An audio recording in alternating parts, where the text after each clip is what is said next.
The magical dragon attempted to summon a beautiful goddess with miraculous healing powers. Instead of a divine being, a disoriented man named Ojin appeared in the center of the circle. He assumed he must be dead and began to recall the grueling years he spent in veterinary school.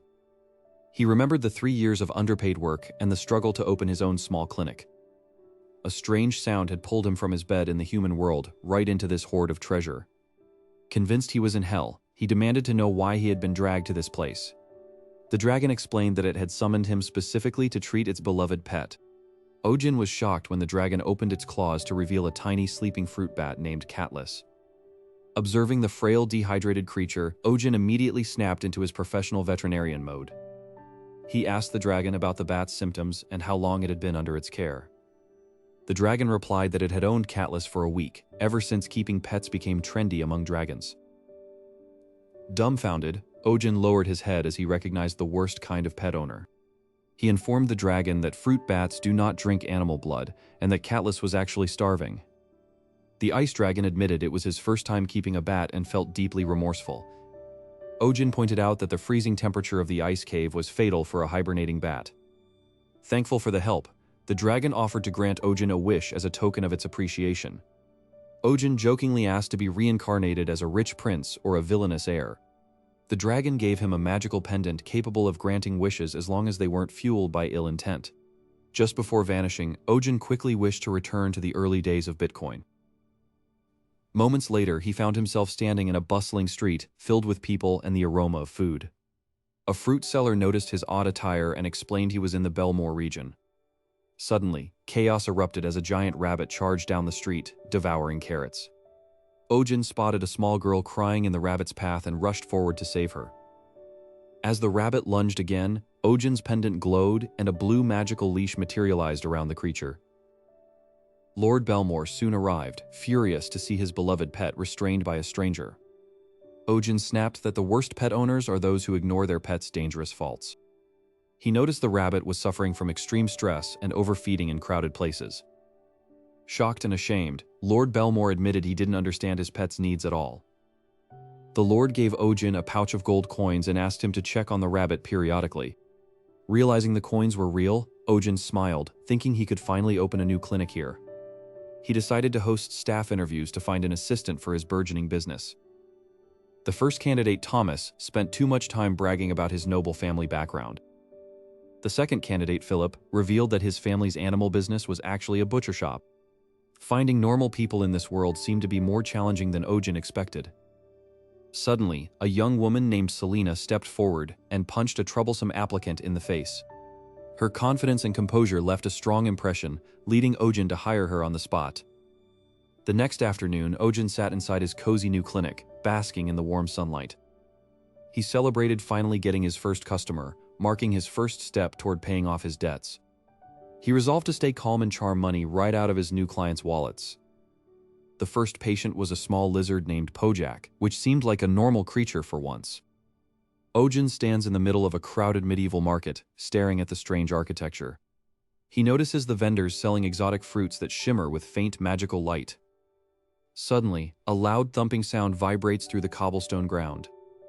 People begin to scream and scatter as a massive white blur barrels down the main thoroughfare.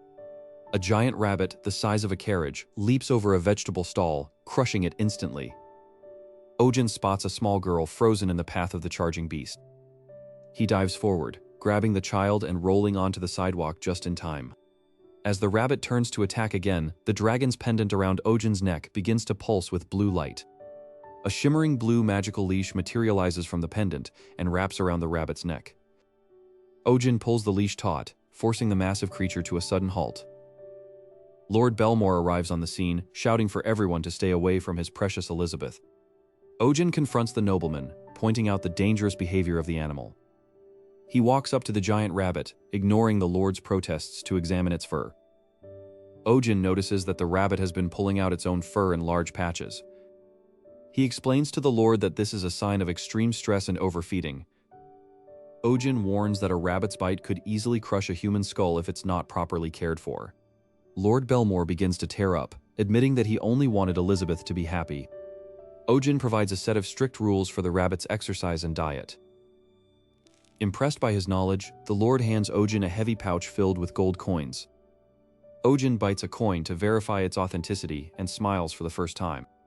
He realizes that this gold could be his chance to finally pay off his debts and open a new clinic. Lord Belmore offers Ojin a vacant shop in the center of town to use as his medical base. Ojin begins moving in, cleaning the old shelves and setting up his medical tools. He hangs a new sign outside the door that reads, Pet Clinic, specializing in magical beasts. Ojin sits in his new office, wondering if he'll ever find a way back to his own world. He decides he needs an assistant to handle the growing line of curious locals outside. The next morning, a long line of applicants for the job has already formed. The first applicant is a noble who talks only about his own highborn lineage. The second applicant reveals his family runs a butcher shop, making Ojin immediately reject him. A third applicant suddenly falls to the floor begging and crying for the position. A woman in the back of the line suddenly punches the crying man, sending him flying out the door. She introduces herself as Selena, an animal expert with a background in basic medicine. Ojin hires her on the spot, realizing she's exactly the kind of tough assistant he needs. The next afternoon, Ojin enjoys the quiet of his clinic as sunlight streams through the windows. A soft knock at the door breaks the silence, and Ojin stands up to welcome his first official client. An unfamiliar man enters, looking nervous as he holds a small, cloth-wrapped bundle. The man reveals a small green lizard named Pojak, which seems like a normal creature at last. Ojin takes the lizard to the exam table, preparing to do a routine checkup. He notices the lizard's skin is dry and red, a sign of improper shedding. Suddenly, the lizard's eyes glow bright orange as it opens its mouth to hiss. A massive blast of fire erupts from the lizard's throat, aimed directly at Ojin's face. The clinic's first real patient is not a lizard, but a fire-breathing salamander that has just set the curtains on fire. The clinic's first real patient is not a lizard, but a fire-breathing salamander that has just set the curtains on fire. Thick black smoke begins to curl toward the high-vaulted ceiling of the newly established clinic. Ojin grabs a heavy wool blanket and rushes toward the spreading flames with desperate speed. The salamander hisses and scurries under a heavy oak cabinet before the blanket can fall. Sparks fly from the creature's tail, igniting a stack of precious medical parchment nearby. Ojin stomps on the burning papers while keeping a sharp eye on the dark shadows under the furniture. He realizes that a standard water bucket will only make the creature more aggressive and volatile. The dragon's manual mentioned that salamanders breathe fire when their internal mana temperature exceeds critical limits. This isn't just an attack, it's a pathological symptom of mana-induced fever. He needs to find a way to lower the creature's temperature without causing a steam explosion. Suddenly, the salamander leaps from its hiding spot and scampers up the leg of a wooden table. A noble aide who was waiting in the lobby screams as the fiery lizard brushes past his boots. Ojin shouts for everyone to evacuate the building immediately to prevent further casualties. The salamander reaches the top of the table and lets out a high-pitched, sizzling shriek. It releases a sphere of concentrated flame that shatters a row of glass vials filled with alcohol. The resulting blue fire spreads across the floor like a liquid carpet of heat. Ojin jumps over the blue flames, his lab coat singed at the edges by the intense heat. He spots a jar of cooling crystals harvested from the ice dragon's lair in the corner. Stretching his arm to the limit, he grabs the jar just as the shelf begins to char. He unscrews the lid and prepares to deploy the frost energy to neutralize the creature's fever. The salamander is now perched on the chandelier, looking down with glowing red eyes. The iron chains of the chandelier begin to glow cherry red under the creature's extreme body heat. If the chandelier falls, it will crush the medical supplies and trap Ojin in the center of the room. Ojin realizes he can't reach the ceiling, so he throws a handful of crystals into the blue fire on the floor. A sudden pillar of frost erupts from the floor, rapidly extinguishing the flames and cooling the air. The salamander is caught in the sudden cold draft and loses its grip on the slippery metal. Ojin catches the falling creature in the thick wool blanket he was holding earlier. The blanket smothers the remaining sparks on the creature's scales and keeps it contained. He can feel the intense heat radiating through the heavy fabric of the wool. He quickly carries the bundle to a stone basin and prepares a specialized cooling bath. As the salamander calms down, its skin fades from a violent red to a soft, healthy orange. Ojin slumps against the wall, surveying the blackened ruins of his examination room. The Lord's messenger returns, looking appalled at the state of the divine healer's workplace. Ojin simply points to the now sleeping salamander and asks for the bill to be sent to the owner. The messenger hands Ojin a gold-sealed scroll instead of an apology. Ojin breaks the seal and reads the elegant script that details a secret request from the Herbalist Guild. They claim that a legendary creature known as Max has fallen into a deep, supernatural slumber. The letter warns that if Max does not wake, the very mana of the forest will begin to dry up. He packs a small medical bag with the remaining supplies, knowing the salamander was just a warm-up. As he steps out into the street, he notices a group of hooded figures watching him from the shadows. One of the figures holds a crystal that pulses with the same feverish red light as the salamander. Ojin realizes the salamander's outbreak may not have been a natural illness at all. A low, rumbling growl echoes from the direction of the herbalist's garden, shaking the ground. He must reach the herbalist's loyalty before the saboteurs finish what they started with the lizard. Behind him, the clinic's chimney suddenly erupts in a final massive blast of purple sparks. The massive clinic chimney settles into a low hum as the purple sparks finally fade into the night sky. Inside the clinic, the morning sun brings a new sense of peace as a long line of villagers forms at the door. Ojin wipes sweat from his brow, checking the heartbeat of a small, fluffy creature on his examination table. Selena stands by the window, dryly noting that Ojin will likely become a corpse from overwork before the week ends. It has been 2 months since the clinic opened, and the local economy seems to revolve entirely around pet care. Ojin calls for the next patient, reflecting on how many people adopt exotic pets just to follow a trend. The next patient is a shaman pup, a species known for being aggressive hunting dogs but often abandoned by owners. Ojin carefully extracts a thorn from the pup's paw, using sterilized silver tweezers with professional precision. He pats the little creature's head, watching it wobble away with a much happier gait than before. As the sun dips below the horizon, Ojin admits that seeing sick animals is always the hardest part of the job. Suddenly, a frantic man named Schwinn bursts into the clinic, shouting for the legendary healer's help. Schwinn practically drags Ojin out the door, claiming there is a monster in the mountains that needs capturing. After a grueling hike, Ojin collapses on the grass, cursing his lack of physical fitness. Schwinn explains that a stray shaman dog has taken over a mountain trail, blocking a vital construction project. If the dog isn't removed peacefully by tomorrow, the local military plans to execute it on site. Ojin peers into the shadows and sees the stray, a large and skeletal shaman dog with matted fur. The creature snarls and lunges, forcing Selena to pull Ojin back just in time to avoid the snap of jaws. Ojin notices that the dog doesn't actually bite them, merely chasing them away from a specific spot. He questions Schwinn about the vicious beast, only to learn that not a single person has actually been bitten. Deciding to uncover the truth, Ojin and Selena head to the nearby village to find the dog's former owner. The villagers describe the dog as a curse, but a mysterious woman points them toward a lonely house in the woods. They arrive at the cottage of a herbalist named Jake, only to find a fresh grave marked by a simple wooden cross. Jake died in a landslide 2 months ago, and his dog Max has been waiting at the site of his death ever since. Ojin realizes that Max didn't abandon his post, he was simply being a loyal guardian to a master who never returned. Meanwhile, at the mountain, soldiers arrive early with tranquilizer rifles, ready to end the menace immediately. Schwinn begs for more time, but the commanding officer sneers that a dog's life isn't worth the delay. Inside the cottage, Ojin finds an old photo of Jake and Max, alongside a bundle of the master's old clothes. He and Selena race back to the mountain just as the first shot is about to be fired. Ojin steps directly into the line of fire, holding up the herbalist's scent-filled cloak. He calls out to Max, his voice soft and steady as he tells the dog that his master is finally at rest. Max emerges from the cave, his tail giving a single hesitant wag as he recognizes the familiar scent of his owner. The dog collapses into Ojin's arms, howling with a grief that silenced every soldier in the clearing. Days later, Max is healthy and strong, serving as a loyal guardian for the village kids who once feared him. Ojin returns to his clinic, but he finds Schwinn waiting with a strange, screaming plant in a pot. It is a mandrake, a rare and magical herb that Jake had been searching for before he died. The moment Ojin touches the pot, the mandrake lets out a piercing shriek that shatters every glass vial in the room. Oddly, the plant stops screaming and begins to dance whenever Ojin's dragon necklace glows. Selena explains that the mandrake has bonded with Ojin's unique mana, making it a powerful medical asset. That night, Ojin uses a single mandrake leaf to save a dying deer brought in by a local hunter.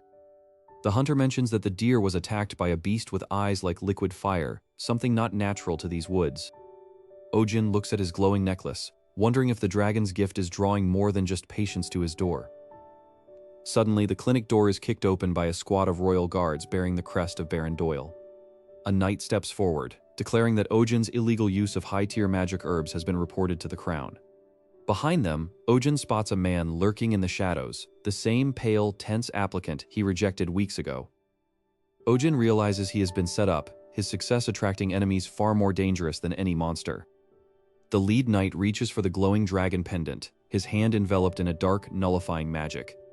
Outside, a massive roar shakes the very foundations of the building, and the liquid fire eyes of the beast appear at the window. The heavy silence following the beast's roar is broken only by the sound of Ojin's own rapid breathing. Outside the window, a pair of enormous, liquid fire eyes blink, reflecting the flickering candlelight from within the clinic. Ojin lunges for the heavy iron bolt on the door, his fingers trembling as he slides the metal across the frame. He turns back to Sunja, the small black cat, who is now standing on a table, her fur bristling and her eyes glowing with a faint blue light. Suddenly, the clinic door is kicked open with such force that the iron bolt snaps like a twig.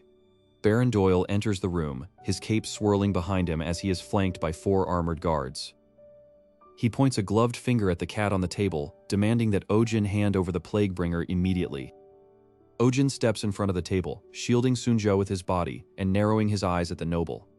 He tells the Baron that he knows the real monster terrorizing the village is not this cat, but the Baron's own wolf. The Baron's men laugh, and one reaches out to shove Ojin aside, causing him to stumble against the shelves. As the guard reaches for the cat, Sunja lets out a low, guttural growl that sounds more like a lion than a house pet. Just as the guard's hand is about to close on her neck, the entire room is flooded with a brilliant, white light. 3 figures in shimmering silver robes emerge from the light, their long ears marking them as high elves. Kalon, the leader, commands everyone to stand down in a voice that resonates with ancient magic. Baron Doyle stammers a greeting, his arrogance instantly replaced by a visible trembling fear. Kalon ignores the Baron and walks toward the table, his eyes fixed intently on Sunja. He whispers the name Monosceros as he examines the scar on the cat's forehead with a look of deep sadness. Kalon turns back to the Baron, accusing him of using a mana extractor to steal the divine beast's power. The Baron flees into the night, his guards scrambling after him as they abandon their mission. Ojin watches them go, wondering how his simple veterinary life has suddenly turned into a political drama. Kalon reaches out to take Sunja, but the cat leaps away from the elf and buries herself in Ojin's arms. The elves freeze in disbelief, as no divine beast has ever chosen a human over their own kin. Kalon's eyes then fall on the dragon's necklace around Ojin's neck, and he let out a sharp gasp of recognition. He declares that Ojin is the spirit of healing from the ancient prophecies, the one destined to restore mana to the world. Ojin tries to explain that he's just a normal vet who once treated a dehydrated fruit bat. Kalon explains that the world's mana is dying, and without a true healer, all magical life will soon vanish. He presents Ojin with a magical ring, explaining that it will help him communicate with the elven order from afar. Ojin tries to refuse the jewelry, pointing out that rings get in the way during delicate surgeries. With a wave of Kalon's hand, the ring dissolves and reappears as a glowing tattoo on Ojin's index finger. Ojin tests the magic, watching a beam of light burst from his fingertip like a flashlight. Kalon warns him that Baron Doyle is only a puppet for much darker forces who seek the Monosceros' heart. He leaves Selena behind to act as Ojin's guardian, and with another flash of light, the other elves vanish. The next morning, a customer arrives at the clinic with a flying fish that has forgotten how to fly. The owner explains that her sick father's only joy is watching the fish glow and soar through the night sky. Ojin realizes that the fish isn't sick, but is actually suffering from the same mana depletion Kalon mentioned. He decides to create a mana-infused nutrient solution using leaves from the clinic's very own mandrake plant. The mandrake plant screams at the top of its lungs as Ojin plucks a leaf, causing everyone to cover their ears. Ojin carefully injects the solution into the flying fish using a glass syringe he crafted himself. Within moments, the fish begins to glow a vibrant blue and leaps from the water, circling the room with ease. Watching the fish, Ojin feels a sense of accomplishment, realizing his modern knowledge can truly save this world. However, a sudden dark shadow passes over the clinic window, blocking out the sun and chilling the air. Selena draws her daggers, sensing a presence far more dangerous than Baron Doyle's guards. The front wall of the clinic begins to frost over and the sound of heavy armored footsteps approaches. A voice like grinding stone echoes through the building, calling for the spirit of healing to surrender the Monosceros. Ojin realizes that the true hunt has only just begun, and the clinic is no longer a safe haven. The air in the clinic grew heavy as Ojin stared at the mountain of medical records detailing the spreading mana fever. Outside the windows, the once vibrant streets of Belmore were eerily silent as the quarantine took full effect. Selena entered the room with a tray of sterilized glass syringes, her expression hard and focused. Ojin explained that the disease wasn't a biological virus, but a collapse of the creature's internal mana circuits.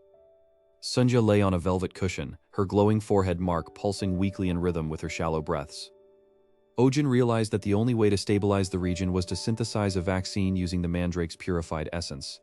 The mandrake screamed as Selena prepared to harvest its leaves, causing the glass vials on the shelves to rattle. Ojin stepped in and gently patted the plant's head, whispering the name Mandel to soothe its magical distress. To everyone's shock, the plant stopped its screeching and offered its leaves willingly to the doctor. For 48 hours, Ojin worked without sleep, mixing modern chemicals with ancient spiritual residues. Finally, a shimmering silver serum was perfected, glowing with the pure frequency of the world tree. News of the cure spread like wildfire, and soon a line of nobles and commoners alike formed at the clinic doors. Ojin organized the crowd with military precision, establishing a mass vaccination protocol never before seen in this world. By the third day, the number of symptomatic animals began to plummet, and the town's atmosphere lightened. However, a sudden surge of dark mana from the castle signaled that Baron Doyle's corrupted wolf was reaching its limit. Ojin knew that if the alpha creature exploded from mana overload, the entire region would be poisoned. He ordered Selena to prepare the carriage, refusing to let another patient die under his watch. They arrived at the castle to find the guards paralyzed with fear as the giant wolf thrashed in agony. Ojin walked toward the beast without a weapon, holding only a single syringe of the silver serum. The wolf froze as Ojin's dragon pendant pulsed with a golden light, radiating a calming aura of pure healing. With a quick, practiced motion, he injected the cure directly into the creature's heart. The dark corruption dissolved into white mist, and the wolf shrank back down to its natural, healthy size. Baron Doyle attempted to claim credit for the rescue, but the surrounding nobles saw the truth with their own eyes. Kallian, the elf lord, arrived to officially recognize Ojin as the true spirit of healing. As the threat faded, Ojin returned to the clinic to find Sunja waiting for her final treatment.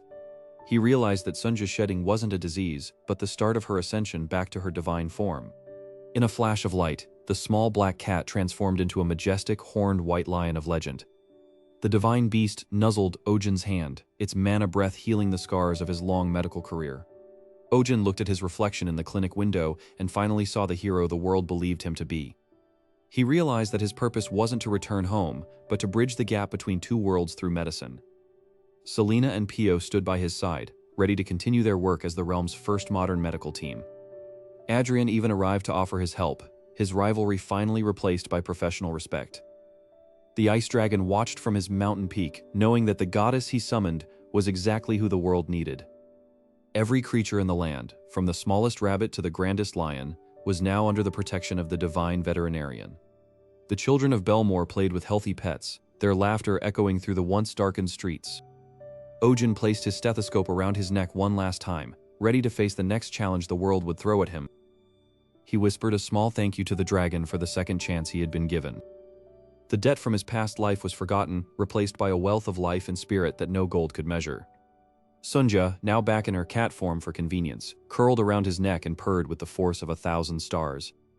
With a final, content smile, the legendary spirit of healing closed the door to another day of miracles.